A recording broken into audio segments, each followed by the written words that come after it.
Hey guys, and welcome back to our channel 1-2 Step. In this tutorial, we're gonna look at how to import your profile in OBS. Now let us begin. As you can see, I have already installed the application in case you have not do it right now.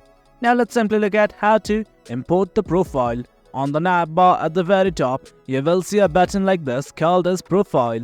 Click on it right now. Once you do, these things will open up.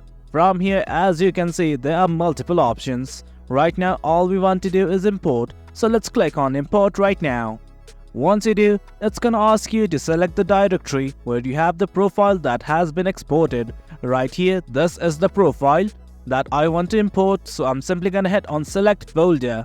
Once that's okay, your profile will have been imported. Once again, click on Profile. And right here, as you can see, the profile has been imported. Click on it. And guys, that is it. As you can see, this is how you import a profile in OBS. Hope you guys found this video informative, and for more content like this, do remember to hit like, share and subscribe. Your support fuels us. Until next time, thank you.